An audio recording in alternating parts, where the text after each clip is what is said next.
Hi, it's Tony again, and we're back on the bench. And we have another conventional classic this evening. This is the Penn Monofil number 27. And we're going to be servicing this reel this evening, doing a take apart and a cleaning. And we'll just kind of talk a little bit briefly just about the Monofil series and what they're about. So Penn introduced the Monofil series in the late 50s, and they only lasted up until about the early 70s, but they were basically reels that were appropriate for accepting monofilament lines, of the thinner nature, in opposed to the thicker nylon lines that were popular back in those days. But that's what this series was pretty much introduced for. There was the 27, and then there's the 26 and the 25 model. The 27 is the smaller of the three. This will hold up to about 15-pound test, 300 yards of 15-pound test. So we're going to get into it here. We got the handle off, and we're going to take our star wheel off. But as you can see, this is a relatively clean reel. Pretty lipstick maroon plates. And we got our sleeve out there.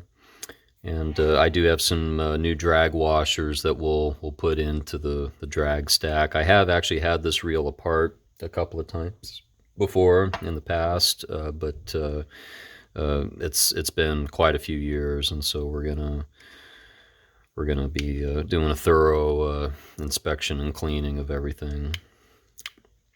But these are great little reels, and I find that the monofils are really ideal, I think, for slough fishing, for like striped bass and fish of that sort, in the delta tributaries and stuff like that. I find that these reels are perfect for that kind of fishing usually, whether you're from boat or from shore. They really are actually great casting reels. You know, they're lightweight. They're not very heavy. So yeah, note that there's two shorter screws that come off the reel seat there, in opposed to the the frame posts. But yeah, recently I did the model 25, the Monofil 25 model, and that's that's also another great reel, but it's wider, so it has larger capacity. It's very similar, actually, to the Beachmaster 155. So we've got our side off, our handle side, and as you can see, it's relatively clean, but we're definitely going to be doing a take apart and a re-lubing and all that. But we'll pull our spool off here. As you can see, there's some old line on here, which I'll probably eventually take off, but it is kind of pretty to look at. You don't see a lot of blue monofilament line around too much these days, but it doesn't change the fact that it's old and it should be changed out if this were to ever get used. But that brings me into my next point. I probably will not use this reel that much, even though it is in good shape. This is more of a collector piece for me. All the Monofil series, they're very rare now. When you do find them on eBay, if they're in good shape, they'll usually fetch a little bit of money. So, you know, just looking on the inside here, you know, everything looks relatively clean. I do have a new bearing, though, for both sides, actually, and we're just going to change that out on this while we can, while we're doing this. But yeah, these models are pretty much collector's pieces for myself. I've used this reel a couple of times since I've had it, and this is a reel I did purchase used, like most of my reels. But we're just going to take a little Q-tip here to the inside here. But yeah, as you can see, I mean, you know, this is a relatively clean reel. But one thing that we can do here is we can do a little bit of polishing, probably on that stand, and we'll just take that off real quick, and we'll put a little bit of rubbing compound on that and try to shine that up just a little bit. take some of the pitting off there.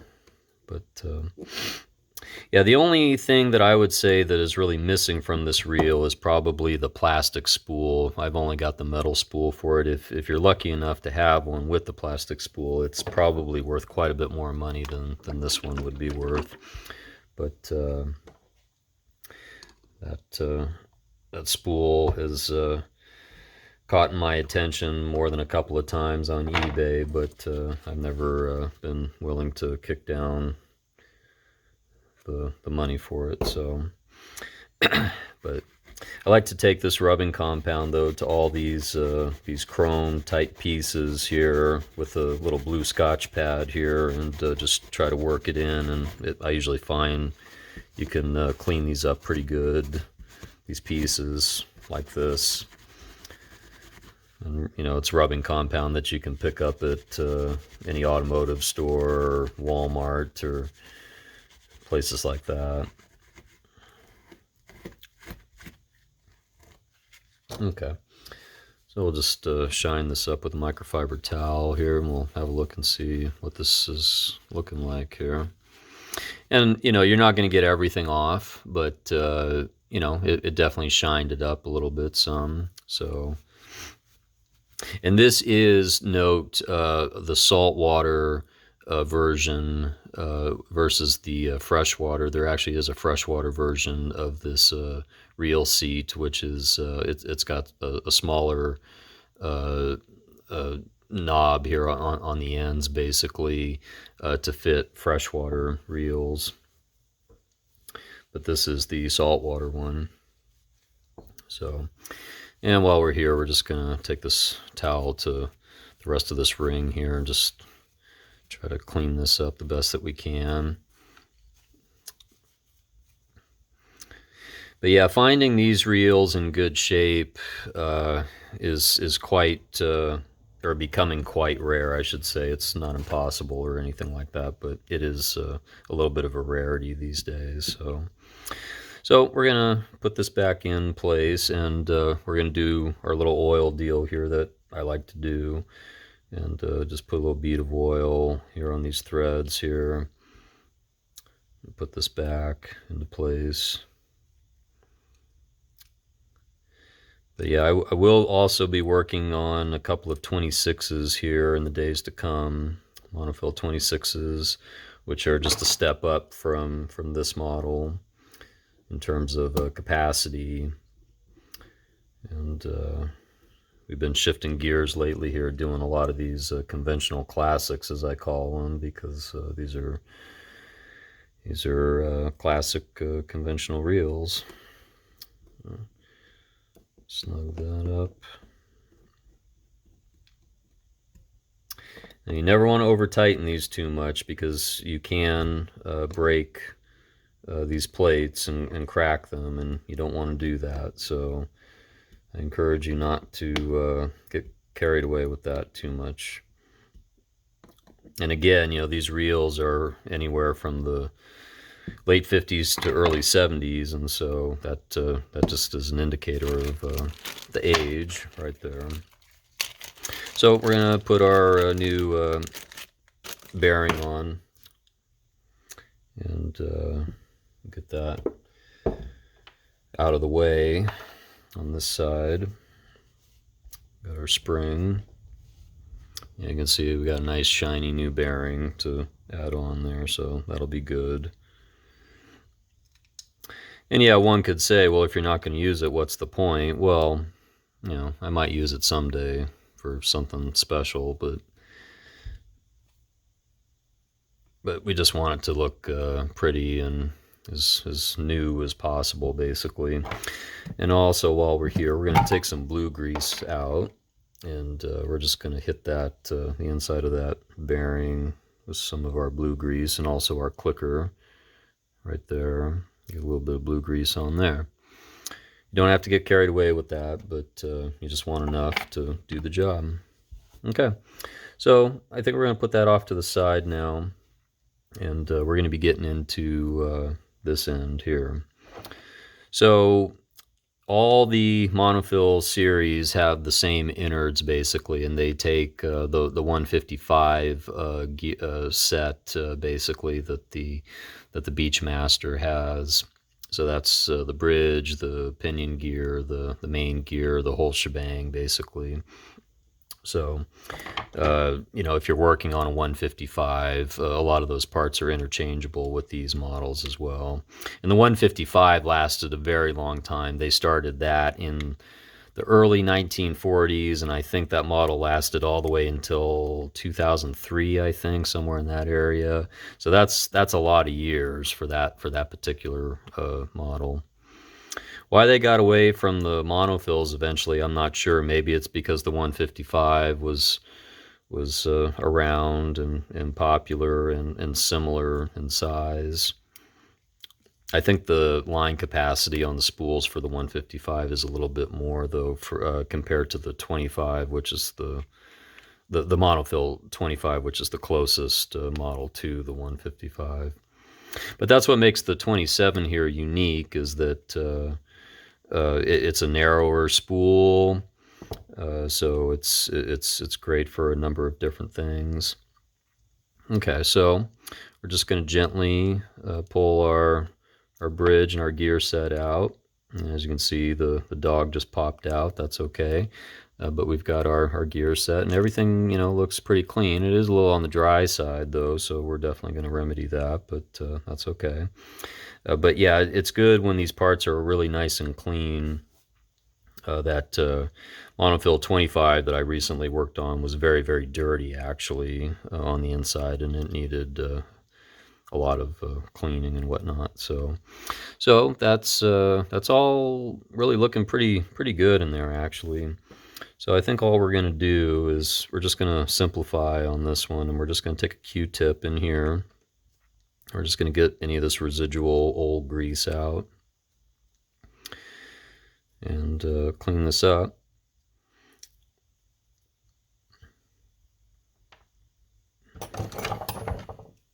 You can see my dog spring is caught in here. Now that's another thing, is I do have a new dog spring that I'll add on to this, just because these do wear out, these little tiny thin pieces of metal.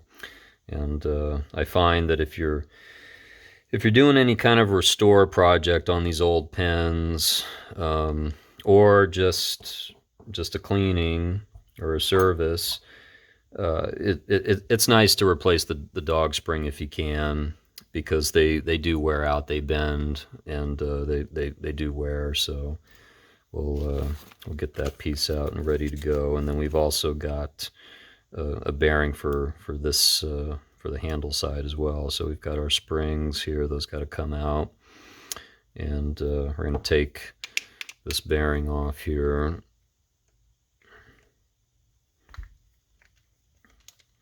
Put a new one on. And these, they might be okay. Then again, they may not be so okay anymore. It was a used reel, so when I purchased it, so it could go either way with that. But we've got new parts, and so we're going to use them. And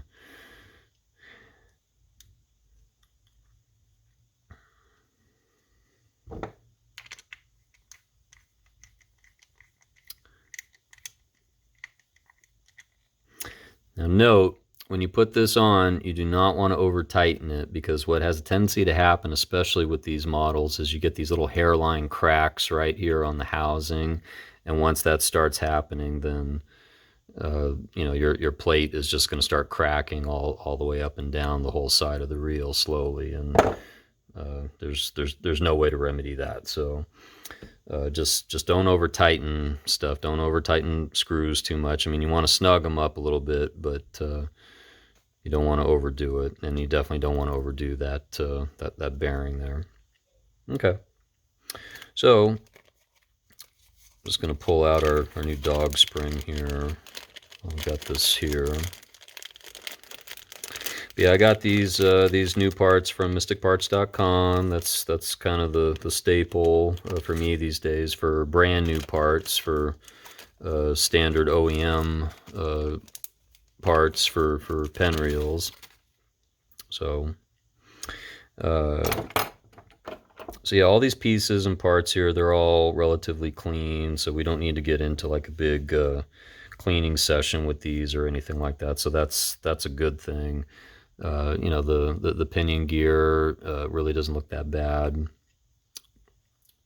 Just take a little wire brush here to this though, and just get a little bit of some of that old darker stuff out of there. But all in all, this is really not that bad at all. So good clean parts makes for a good rebuild,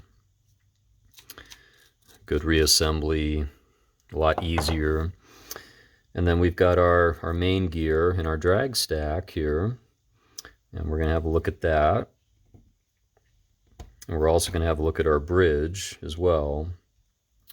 What I like to do is actually take this sleeve off, and so we can see the shaft underneath, and clean that out the best that we can. And we'll put some fresh blue grease in there. And in order to get that off, there's a little song and dance that you got to do with this. You have to knock this pin out. There's a pin in here that you have to actually punch out, and I'm going to do it off camera here real quick, but you need to punch that out with a small punch. So let's do that off camera here.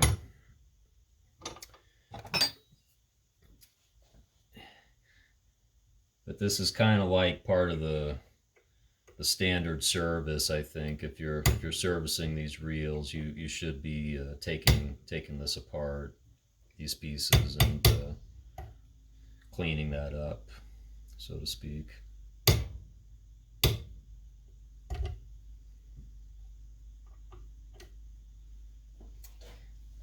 Sometimes you really gotta work these pieces in place. It can be tricky sometimes. I have this in a vise right now.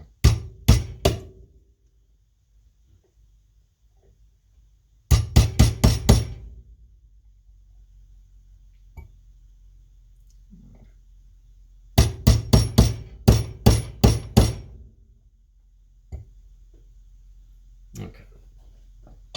So we got that sticking out now, so you can see it here. And you should be able to just pull it out at this point with a pair of needle nose. Just want to be gentle with it. You don't want to scar it up too much or anything.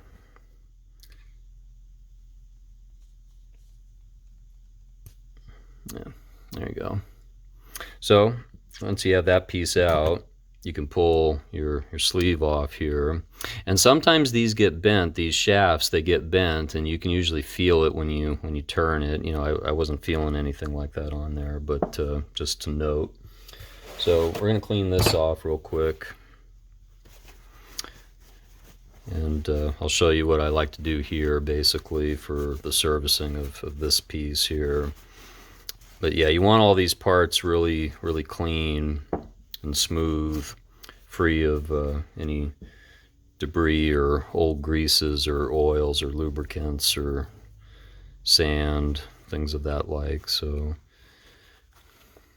okay, yeah, I find having Q-tips around is perfect for this kind of work. So okay,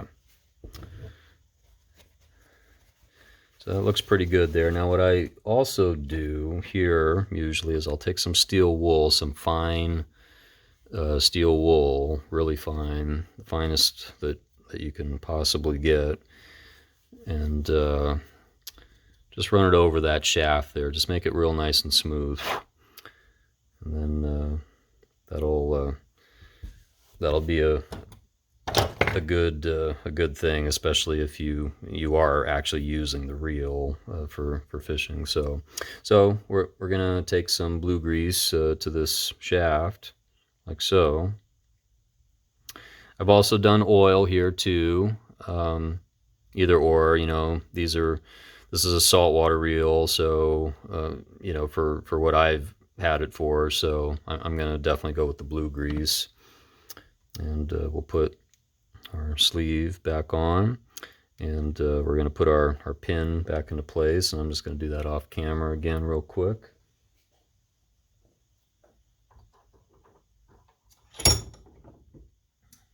And having a vise does help, though, with this, I find.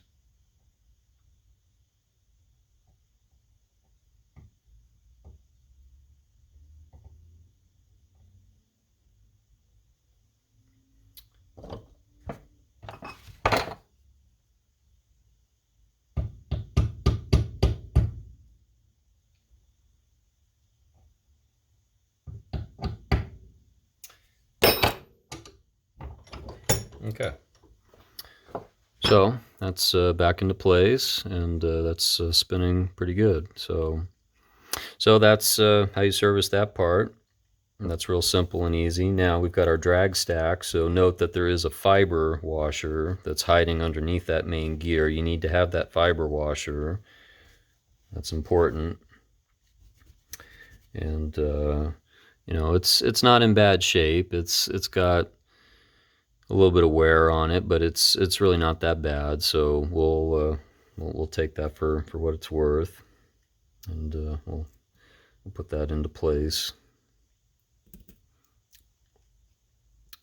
And then just looking here, it looks like we're definitely going to be cleaning up this this main gear some a little bit here. So we're just going to take our drag stack out, and I'll just pull these out the way that they are right here, so you can see what they look like.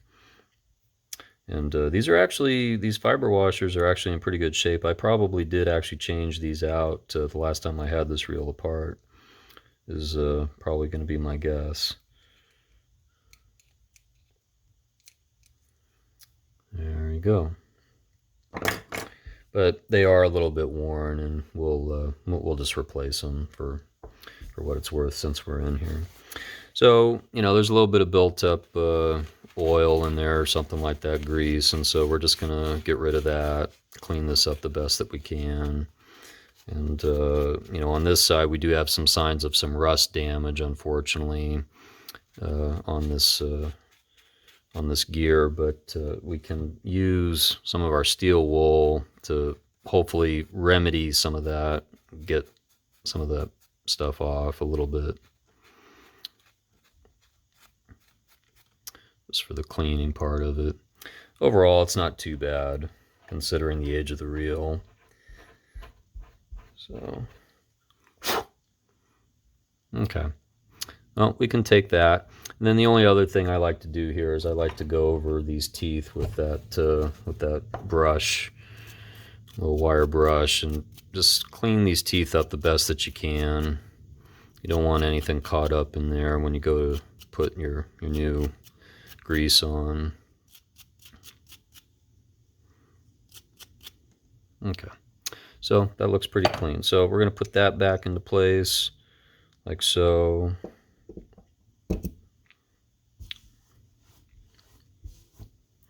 And we're going to get our new fiber washers out, and we're also going to get our cowls drag grease out, and we're going to deploy some of that on these new drag washers.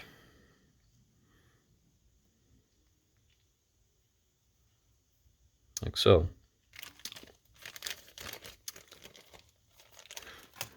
I'll just get these out of our way. But yeah, some of these don't look too bad, but there's this one down here that actually does look quite worn. It's kind of hard to see, but it's kind of worn in this area right here pretty heavily. So we're just gonna get rid of all that altogether. But yeah, I like to use cowls grease, Universal Star Drag grease, for these things. And you can take a Q-tip or a little paintbrush or a screwdriver or whatever you have, and just get a little bit of that grease on there. Just a really light film. You don't have to load it up. Just light film, like so. And it's just going to go back on the way that these came. Just going to clean off our keyed washer here. Yeah, these metal washers are in really good shape, so that's always a good deal.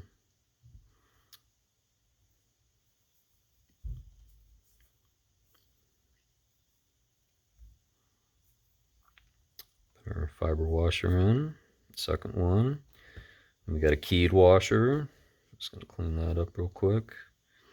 Probably take a little steel wool to this maybe. It's got a little bit of stuff sticking on it there, it looks like.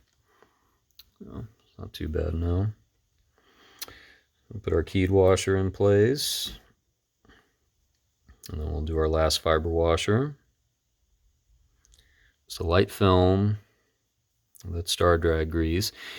Now the HT100 kits that these washers are for, you don't have to use this grease, but I do find that it helps over time, especially if you're not using the reel every day and stuff like that. It helps keep those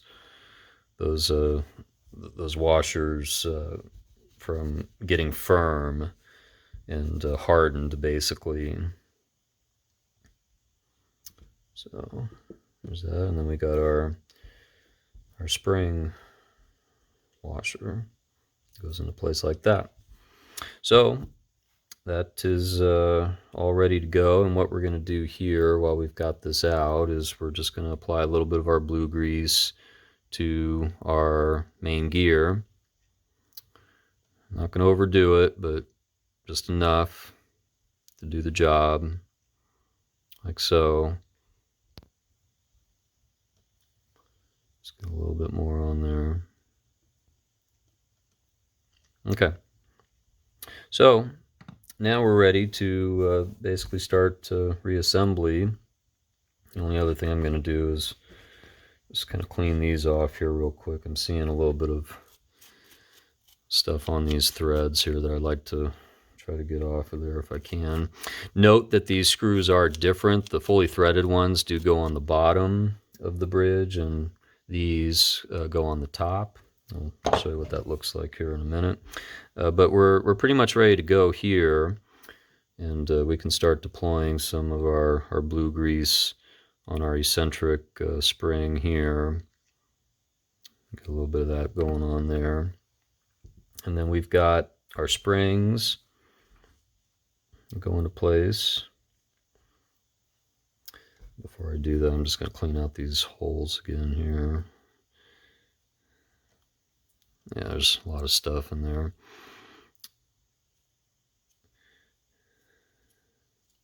Okay. So springs go in. Then we've got our pinion gear and our pinion yoke, and then our eccentric lever. Now what we're going to do is we're going to put our blue grease down here in our handle side bearing, and we're also going to hit up the pinion gear, some of that grease.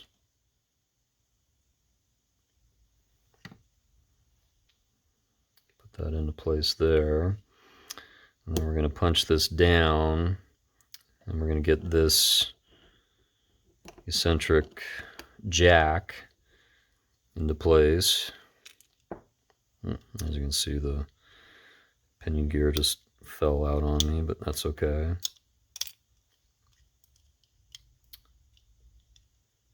This is kind of a series of events that you have to kind of work with your fingers, and it can be tricky sometimes. Got that like so. Got your pinion gear in place, like so.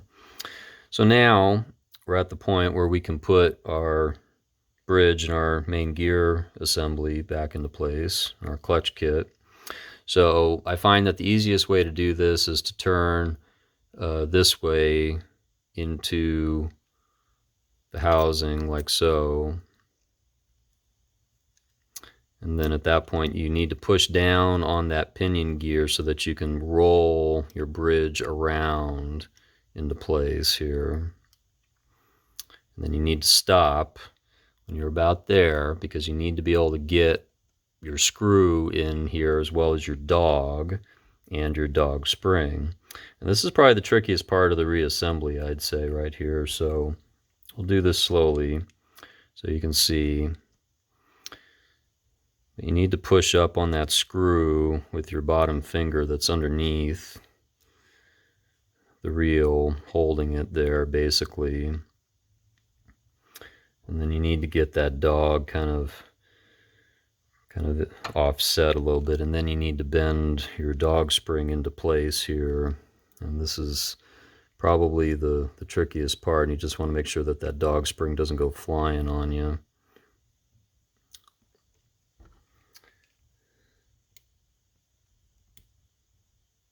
There we go. So you can see a dog spring has to curl around there like so. And then once you have that in place, you just need to roll your bridge back around. And then once you start hearing those clicks, that's usually a pretty good sign that you can start screwing in your screw here. So, and once you have that in, I don't snug it up right away. I just leave it there, and I make sure that I can turn this freely, which it does. So now we'll continue with the rest of our screws here. And what we will do is we'll put a little bead of oil on these.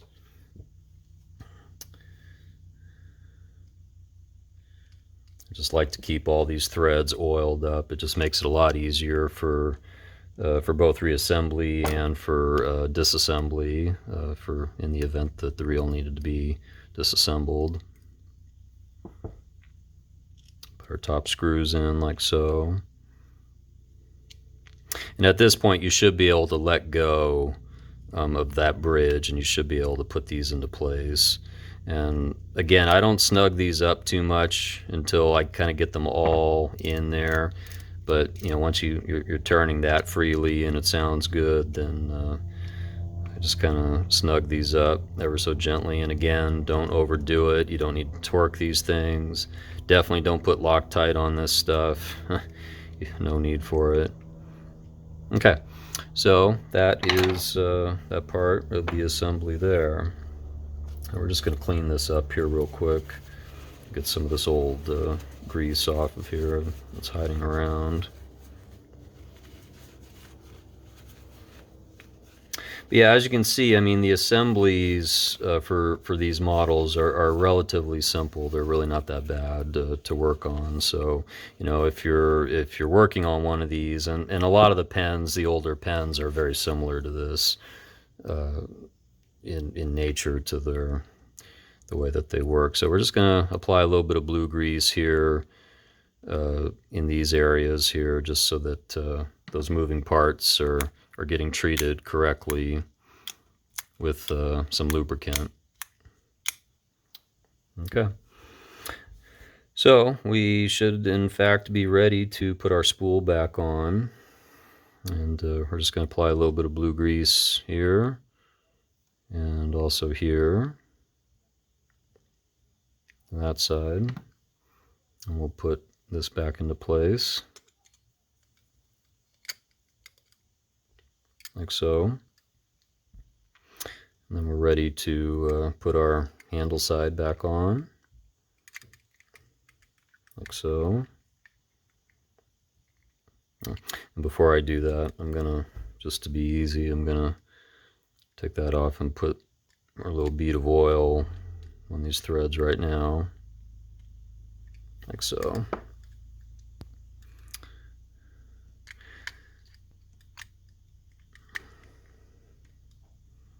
Okay, so we'll put our frame post screws back into place, and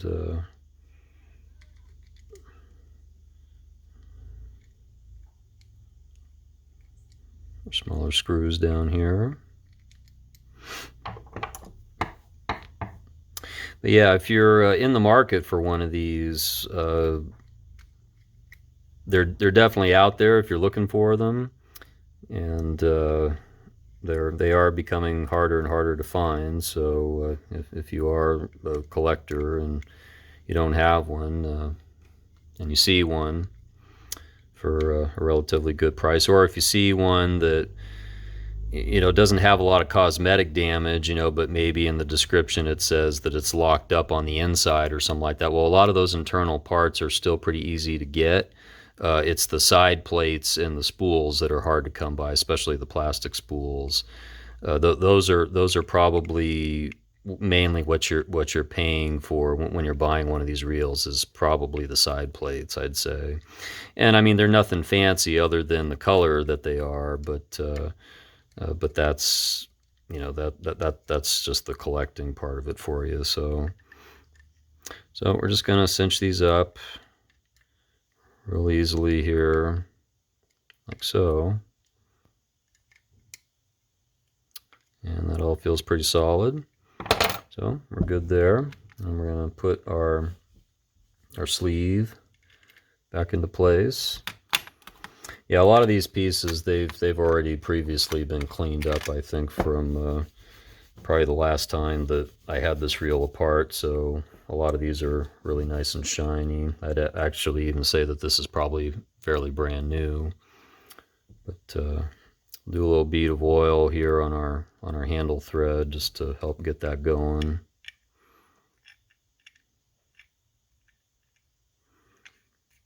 Like so. And then we'll put our handle on. Just shine this up a little bit here. But this is a nice, pretty white handle. Not exactly a fancy one, but it's nice. So, looks good on the reel. Complements the side plate color pretty well, I think. And we're just going to do that little bead of oil inside here for our handle nut. Get that on there.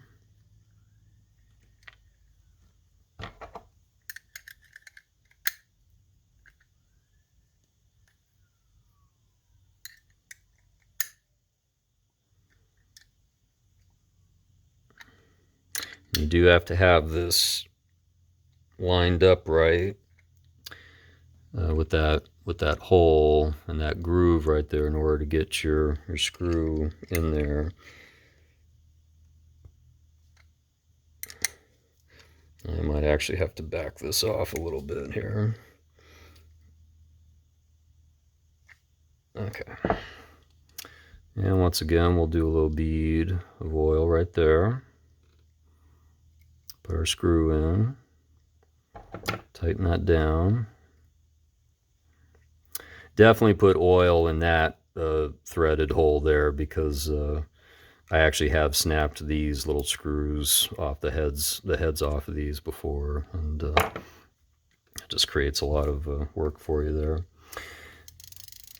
Okay, so we're going to try this out here, loosen that up, and so it's feeling pretty good. Sounds good. The dog spring sounds great. And we got our new bearings both sides, so that's awesome. The clicker sounds good. Nice strong click on there. And we'll snug up the drag just a hair, and yeah, the drag is really nice and tight on there. No problem. So there you have it. That's the Penn Monofil Model 27. All cleaned up, serviced, and ready to go. So thanks for watching. This is Tony with Back on the Bench. If you like the video, please give it a thumbs up. If you want to see more, please subscribe. We'll see you next time.